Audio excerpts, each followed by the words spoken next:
There's a title on a CNN video which haunts me.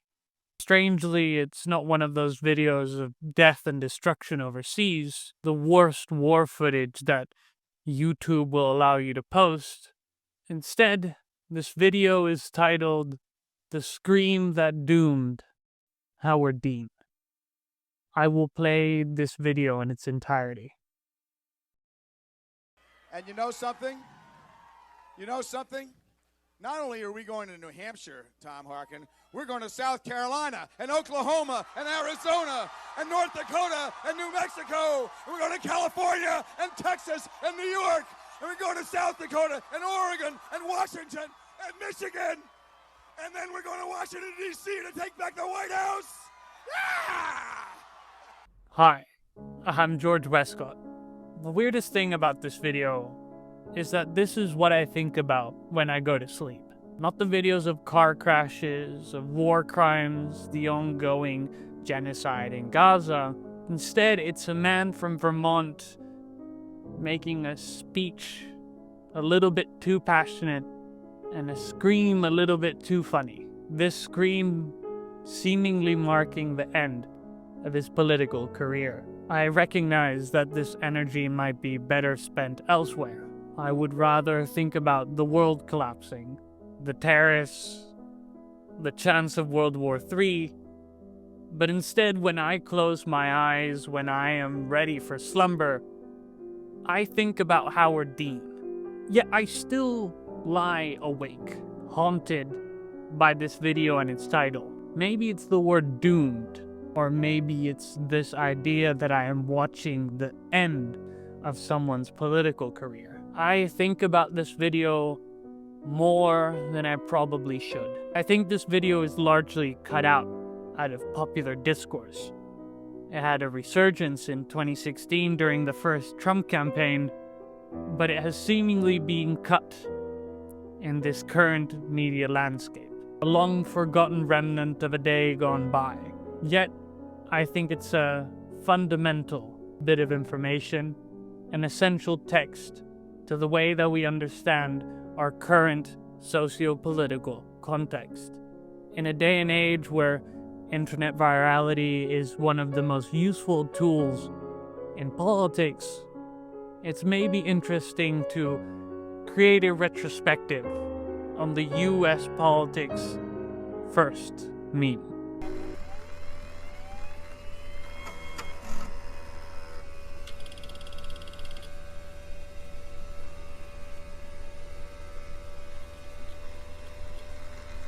So, I feel like I need to make a quick disclaimer before I say anything. As you might have noticed in my last video, I'm not an American. Hence, there's a good chance that a lot of minutiae about the US electoral system might get misinterpreted or misrepresented. As a non-American, I ask for forgiveness in advance. So, who is Howard Dean? Howard Brush Dean III was born in 1948 in New York to Andre Belden and Howard Dean II. The family was upper class and highly politically involved in the Republican Party. Growing up in the Hamptons, Howard Dean would grow up in what we would call a WASP circle, or a white Anglo-Saxon Protestant. His father worked in stocks and his mother worked as an art appraiser, going to private school and country clubs throughout his childhood. However, Howard was a standout in the Hamptons. By any metric, Howard Dean could have been the stereotypical East Coast waspy type of guy. Instead, there was something off, or at least some noted difference. He was observed to be, and I mean this in the most relative way possible, working class by Hamptons standards. In a community where everyone is a boss in some way or an owner of capital, it was sort of strange that Howard Dean's family would go to work and come back living relatively paycheck to paycheck, not in any economic standard, but at least relative to his surroundings in the Hamptons. It might posit that this might be one of the reasons that Howard Dean became so left-wing, maybe shifting his perspective, at least relative to the very right-wing conservative circles that he was inhabiting, since he was relatively poorer than the rest of the Hamptons kids. I have to state again that this is a relative statement. By any metric, Howard Dean was from the creme de la creme, but relative to the rest of the Hamptons, he was on the lower side of the WASPs. Regardless, Howard Dean would go study at Yale, like a large majority of other WASPs in his surroundings. Dean would go on to get a bachelor's in political science and later on his medical degree. One of the standout stories out of his time at Yale was the fact that Howard Dean requested to be housed with an African-American student. Specifically, he was housed with an African-American student called Ralph Dawson, especially in 1971, right after the rise of the civil rights movement. This, especially by Hampton standards, would have been seen as quite a radical act. Of course, I'm not going to whitewash Howard Dean's history. Again, this is all relative to a very conservative circle in both the WASP culture and the Hamptons. After his years at Yale, Dean decided to move back to Vermont, continuing his medical residency program at the University of Vermont. Meanwhile, this is all going on, Dean began to slowly rise in the political ranks. This is mostly through his very particular grassroots approach to politics and to political campaigning. After a successful series of protests in the protection of a lake instead of building a condominium, this allowed Dean a spot in the 1980 Democratic Convention. This continued later on in his life when he continued to campaign for the Democratic Party, where he was eventually elected as a member of the House of Representatives in Vermont. Eventually, he was elected as lieutenant governor in 1986, 1988, and 1990. This is all meanwhile that he continued to be a doctor and continue his medical practice. Now, in August of 1991, Howard Dean was working like any other day. He clocked into work and went through the motions. It was then that mid-examination he was notified that the then sitting governor, Richard N. Snelling, had died of sudden cardiac arrest. It was then that Dean took the job as governor of Vermont. Dean would be elected 5 times, which still makes him the longest running Vermont governor in US history.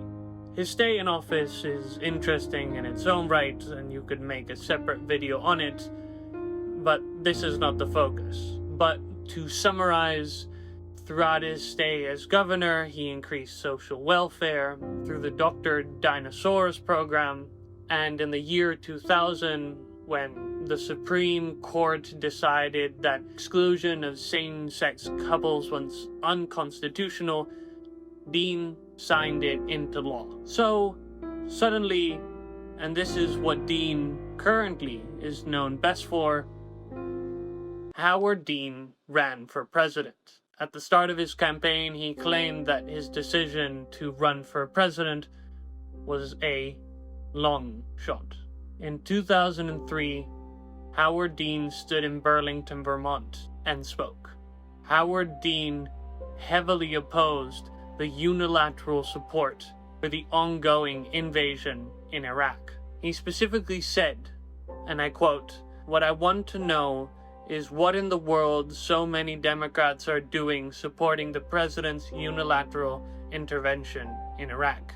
This set the tone for the rest of his campaign, being one of the only Democrats who was campaigning on an anti-Iraq war message. The speech resonated so much with people that it was put on the magazine The New Republic, which grew eyes on Howard Dean's campaign. Slowly and surely, as the months grew on, Howard Dean was gaining traction in campaigning for president, and by the summer of 2003, Howard Dean was one of the forerunners for the Democratic Party. What I find so interesting about Howard Dean specifically is that he was one of the first politicians to directly campaign with the internet. Specifically, he used a site called meetup.com to track his base of support, creating a direct link of communication between him and his supporters. This might seem quite novel in an era where if you want to be successful in politics, you have to be successful on the internet.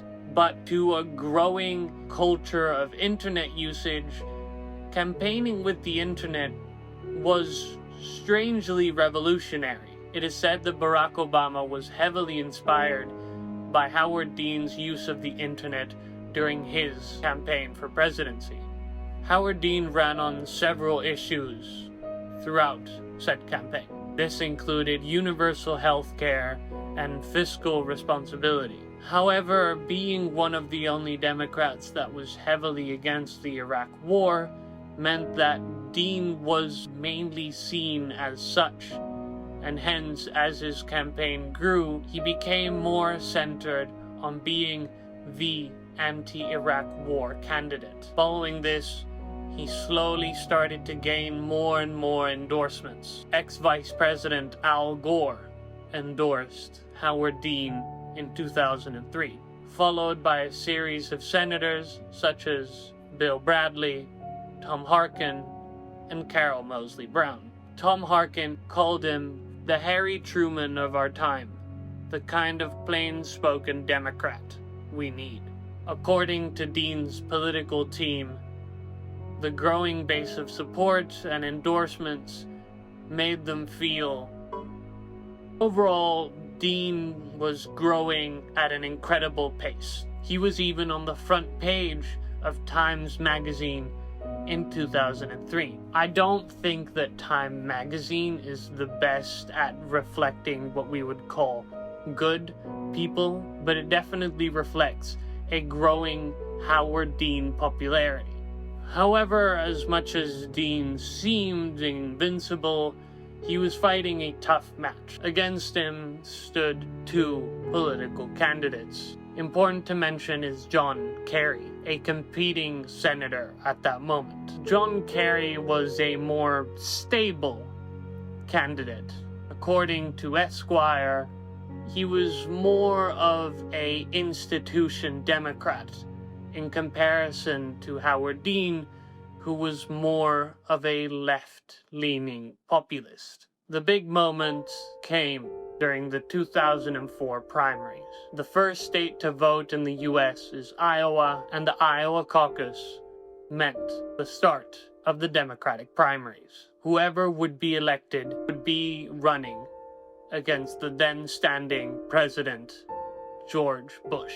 It was tough competition, and Howard Dean's staff were ready for the fight. The team behind Howard Dean were aware that he was maybe a little bit rougher around the edges. As I mentioned before, Howard Dean was described as being more plain-spoken, speaking directly to certain issues, separating himself more and more from institutional Democrats at the time. This was one of his defining features that came into full view during the Democratic debates, where he was both praised and criticized for being brash. After his first Democratic debate, it is said that his staffers told him to hold back a certain amount to appeal to a larger populace. If you look at both pre-Democratic debate Howard Dean and post-Democratic debate Howard Dean, you can definitely see that after the debate, he was definitely holding back to a certain extent. So, it's election day for the Democratic primaries. The day of this speech, however, on these Democratic primaries, it would be different. They were held on MLK Day, and there was massive turnout for this election. Dean needed to make an impression in Iowa, and his reserve performance that had been suggested by his staff wouldn't cut it. According to one of his advisors for an interview with PBS Iowa, he tells a story about when they first arrived to Iowa, the first person that they met getting off was Tom Harkin. As the story goes, Dean asked Harkin what he should say to the crowd. As his advisor tells it, Harkin told him to take off his jacket and just let it rip. This was permission enough to let loose. As he got on stage, Howard Dean passionately took off his jacket. As he spoke to the crowd, Dean said that he would not only be going to South Carolina, to Arizona, to North Dakota, that they were going to California and to New York, that they were going to South Dakota and Oregon and Washington and Michigan, and then they were going to go to Washington, D.C. and take back the White House. And then, as his passions grew, it happened. He let out his infamous scream. And then we're going to Washington, D.C. to take back the White House.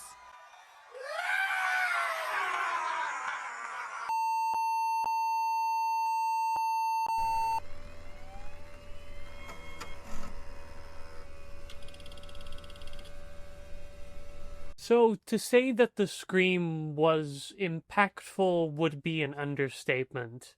In the moments following the rally, they didn't think anything of the scream. The only thing that they noted in the previously mentioned PBS interview was that in the bar that they went to after the speech had occurred, they noticed that a clip of the speech kept getting played on the TV. They left to New Hampshire, planning to do the following speech for this political campaign. Even in New Hampshire, when they arrived, they weren't being asked about the scream. They still believed that nothing had happened. It was at that moment in New Hampshire where the networks started to cover Dean's scream. According to Eric Saltzman, a CBS reporter, it was the editors at CBS who were trying to push for a focus on the scream. According to him, the reporters who were on the ground in Iowa fought against this decision to focus on the scream. They said that it was distorted and that it wasn't of so much importance to be covered as a primary focus of Dean's campaign. Regardless, this did not matter. The Dean scream had gone viral. Sometimes is referred to as the first political meme, at least in a modern context. It was used in remixes, and it was used in replacements of scenes in movies replacing certain iconic screams with Howard Dean's scream.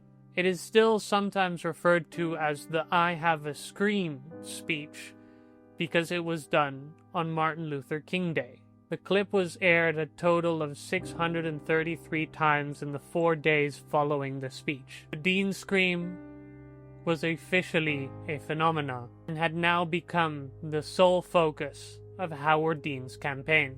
Jay Leno commented on the scream. Let me tell you something. Hey, believe me, I'm no pundit. I'm no expert in politics. But I think it's a bad sign when your speech ends with your aide shooting you with a tranquilizer gun. You know? Internet has reduced the scream into something different. It has distorted and reduced Howard Dean into this one single moment. Dean was already being critiqued by his political opponents for being anti-Iraq war in an era where being anti-Iraq war was an incredibly controversial position. I Have a Scream speech, or the Dean scream, was seen as perfect justification to dogpile on Howard Dean. Howard Dean's team claimed that the scream did irreparable damage to Howard Dean's campaign. Dean tried to reconcile with the media and his base of support in the following days and weeks by doing several media appearances, sending out VHS copies to his supporters. This did not help. According to the staffers for an interview at Esquire, they wanted to go to the CBS office and set it on fire with gasoline. Howard Dean's political campaign was ended with a single scream. At least, that's the story that I would like to tell.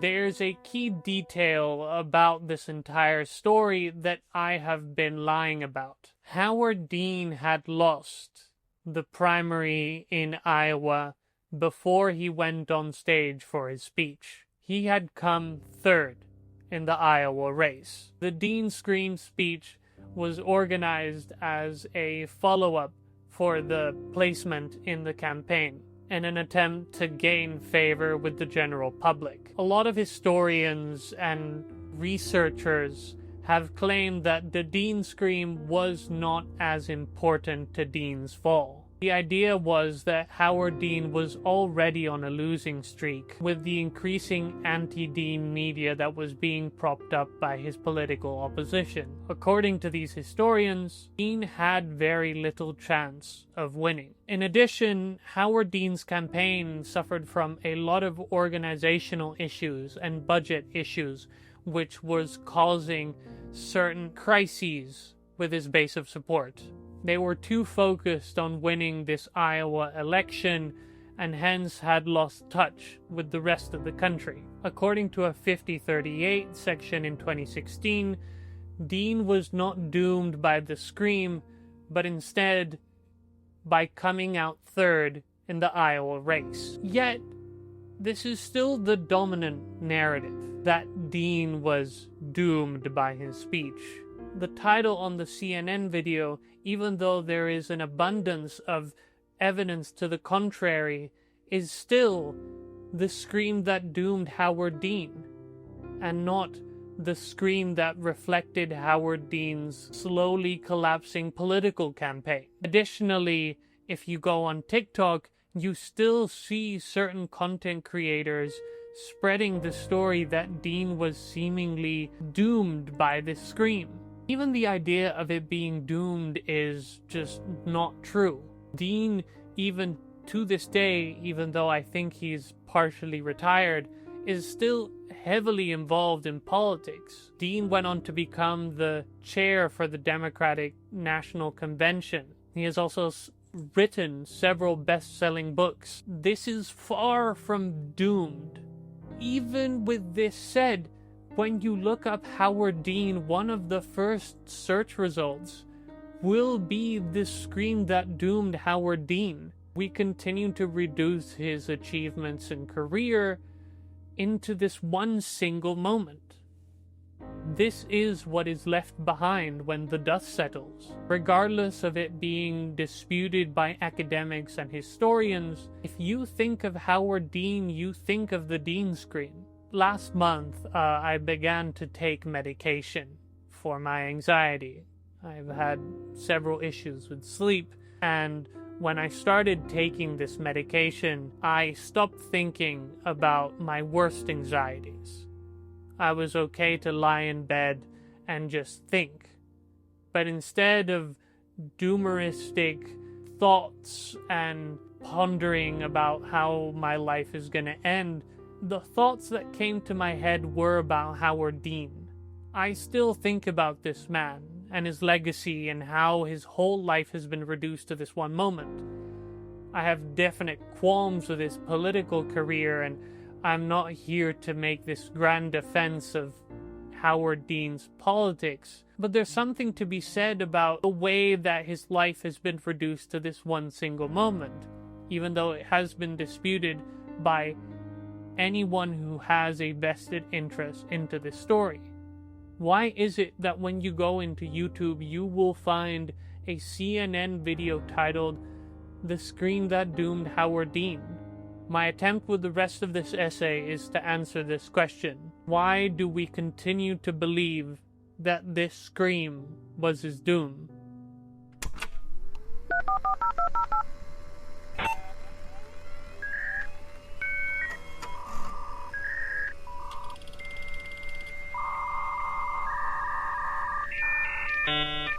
So, before I go answering this question, I maybe want to give some very specifically concrete answers for why something like this could have happened.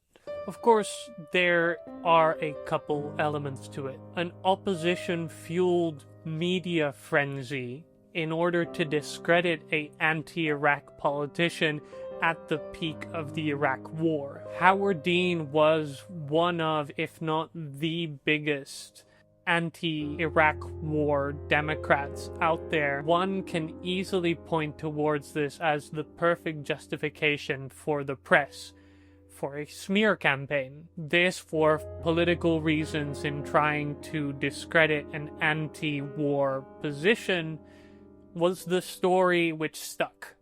It is also a story that has faded into obscurity somewhat, coming into view every so often. It is both fresh and dead enough that it really doesn't allow for a lot of retrospective on this story, or for the story to be updated. However, the thing that really stands out is this idea of how could this end someone's career in politics today.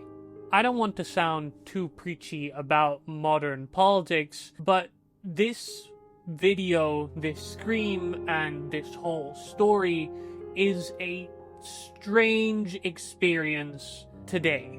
Modern politics has devolved into the worst people fighting over the presidency and behaving as they wish.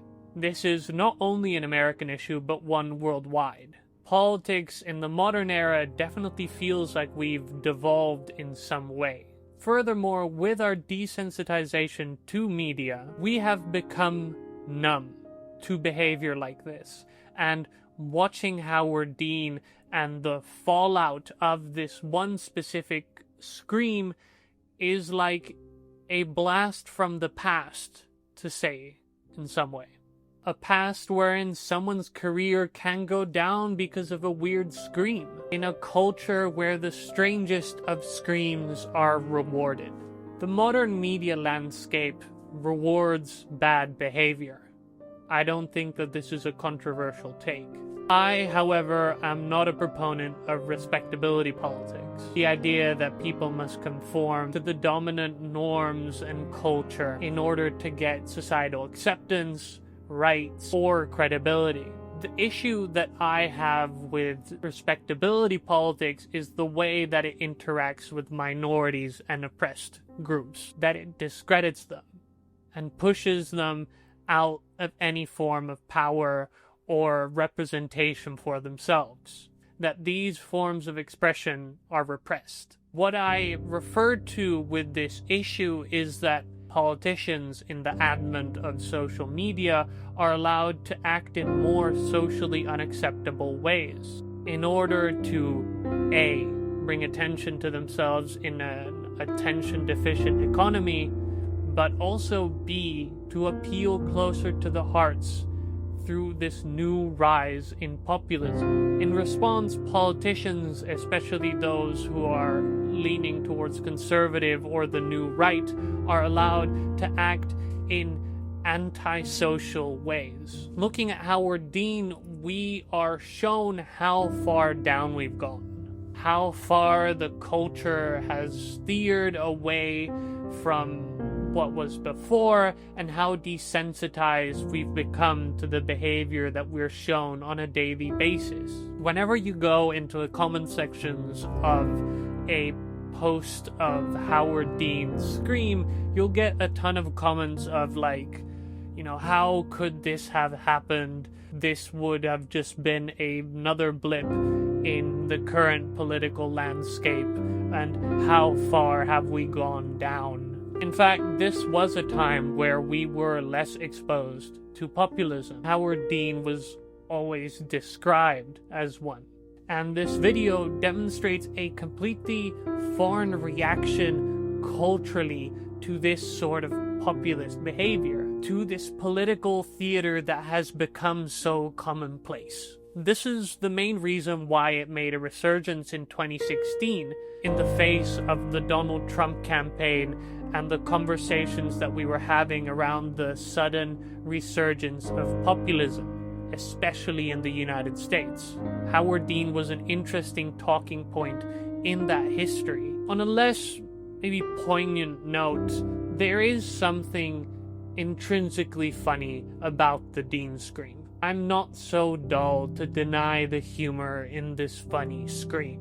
The Dean scream is legitimately an endless source of humor. A funny scream has been part of the larger culture of jokes and humor as long as we've had time to put recordings out there. The Wilhelm scream has become this over-repeated piece of audio ever since 1951. It is still being used today.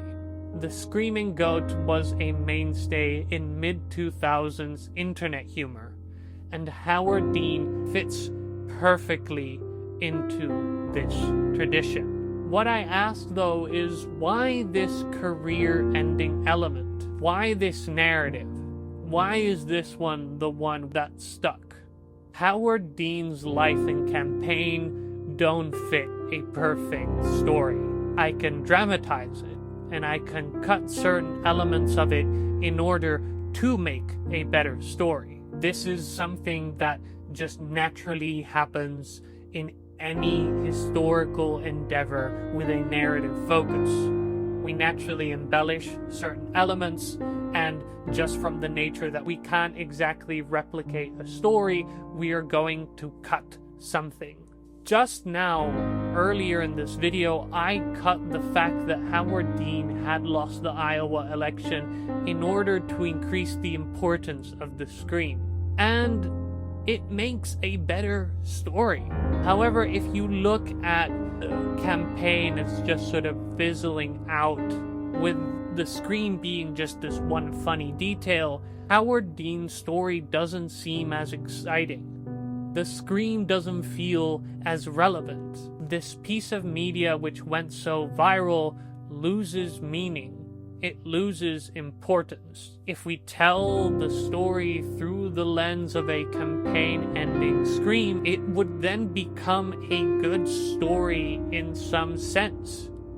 Emotionally rewarding and narratively fulfilling. It is more exciting to create a climax in this man's life, to narrativize his story. I'm obsessed with this idea of the single moment. I think we love a singularity, or a moment where everything leads to and comes from. Much like a Big Bang or a Let There Be Light moment helps us explain large amounts of information in a condensed form. In some sense, it gives a moment importance and a sense of gravitas, a point to why it happened, a direct meaning, removed from its context on spectacle alone. We are seemingly fascinated with these moments, not just because they make understanding things easier, but because they make better stories. They feel better emotionally. Of course, I'm not the first one to say this. Guy Debord wrote extensively on the subject in his 1961 book, The Society of the Spectacle.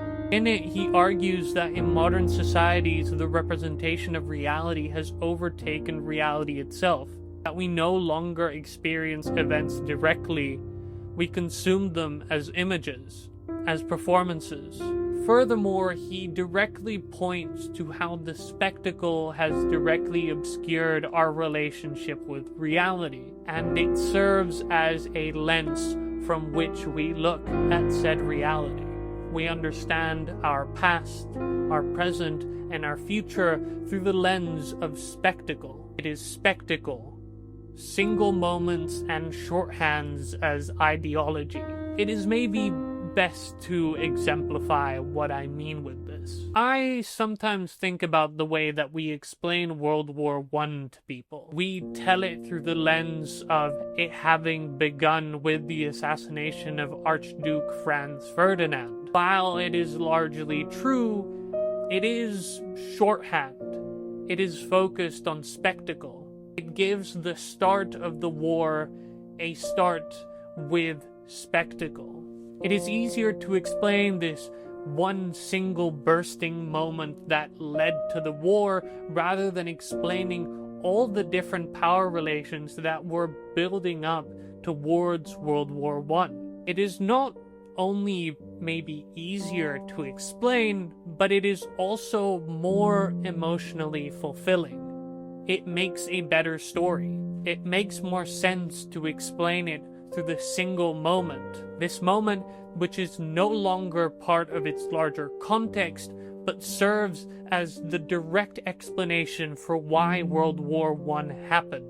I sometimes think about Freddie Mercury and his life and the way that we tell it. In Bohemian Rhapsody, a biopic about the band Queen and more largely Freddie Mercury himself, the film, and spoiler alerts, ends with the Live Aid show. They actively change history and certain moments in these people's lives to make a better story, to make a better movie, in which everything in Freddie's life and the band has led to this one final climactic show. The Live Aid show was not Queen's last show, and Freddie Mercury did not pass away right after it. However, the mass spectacle of the massive show in itself made it so that when the movie was being written, this seemed like the point that they could add a climax into these people's stories. In some sense, spectacle obscures and distorts reality. This need to retell stories not just on a factual basis, but giving them emotional meaning is something that permeates this entire film. This one moment being seemingly more powerful, and it is framed as an artificial climax to these people's stories. A spectacle alone rewrites history. I sometimes think about the dinosaurs and the way that they went out. Of course, the Alvarez hypothesis posits that an asteroid hit the Gulf of Mexico, wiping out the dinosaurs. This is an idea that has been proved largely to be true and has resonated with people, still being the culturally acceptable answer to what killed the dinosaurs. What I hear less discussion about is not about the impact itself, but instead the dust cloud that came after the impact, and how this dust went into Earth's atmosphere and was the second biggest reason for why the dinosaurs were largely extinct. But if we look at popular representations of this event, they'll fixate on the asteroid. They'll fixate on this blast that the asteroid caused and how this specifically killed the dinosaurs. Again, our need for spectacle obscures our relationship with reality. It distorts the way that we look at history and that we understand the world. It is far more interesting and incredible to think about the asteroid hitting the Earth and murdering the dinosaurs rather than thinking about the long and gradual dust cloud that blocked out the sun and did not allow plants to do photosynthesis, which eventually created the extinction event. It's far more interesting to think about the sudden than the drawn out. Howard Dean is in a similar situation. It is far more fulfilling to put meaning and importance on the scream being his fall. Strangely, there is untold spectacle in the scream, and this idea that there was a climax to Howard Dean's campaign, even when given evidence in the contrary. It's enticing to think about the Scream as the peak of Howard Dean's story. So why do we continue to believe that the Scream doomed Howard Dean? Because it makes more sense emotionally. It speaks to our need for more spectacle in our stories. This need for spectacle fundamentally morphs our understanding of history and the people in our world. What is so interesting about this is that there is very little pushback to this one specific story. That this false history is the one that is mainstream, and that I rarely see it contested. With the previously mentioned examples, there is constant pushback in the narrativization of these events. However, with Howard Dean, it seems to remain as is. Just another CNN title. Maybe it is the fact, like how I said earlier, that this video has gone into obscurity and that it doesn't really allow, maybe time-wise or importance-wise, for a lot of retrospective. However, I think about Howard Dean a lot because I feel faced with this instinct to think about stories in a way that is emotionally fulfilling. The pull of spectacle. In a time where I was deeply anxious, as I mentioned before, coming out of it felt like coming out of a cold bath, a cold shower, and suddenly feeling again the temperature of your room. I became connected again with these instincts in my relationship to stories. Howard Dean is one of those cases where the story makes more sense emotionally than logically, where spectacle overtakes substance in a real-life context. The factual, gradual, non-spectacular, and non-enticing fall of Howard Dean's campaign doesn't matter as much as the emotional logic of the story that Howard Dean was doomed by the Scream. In reality, Howard Dean's Scream and the subsequent fall of his campaign was just more reflective of the downward trend that his campaign was having. Emotionally, though, Howard Dean's campaign was doomed by his Scream. The spectacle dictates reality. So that's the reason for why the story is as it is. I wonder in earnest if Howard Dean's story will be ever looked at in retrospect to amend our strange telling of the story. I keep saying this, but again, it's not old enough. It's not interesting enough to the mainstream media to just revive this story in an attention deficit society, and it doesn't hold that much place in the popular consciousness enough to allow large discussions about the story. There still doesn't seem enough to warrant this level of retrospective. Maybe this video is an attempt towards this, but I know that I am a small channel. However, I wonder if we will ever change the way that we tell this story. For now, Howard Dean screamed, and it doomed his career. You know something? You know something? If you had told us 1 year ago that we were going to come in third in Iowa, we would have given anything for that. And you know something? You know something? Not only are we going to New Hampshire, Tom Harkin, we're going to South Carolina and Oklahoma and Arizona and North Dakota and New Mexico. And we're going to California and Texas and New York. And we're going to South Dakota and Oregon and Washington and Michigan. And then we're going to Washington, D.C. to take back the White House.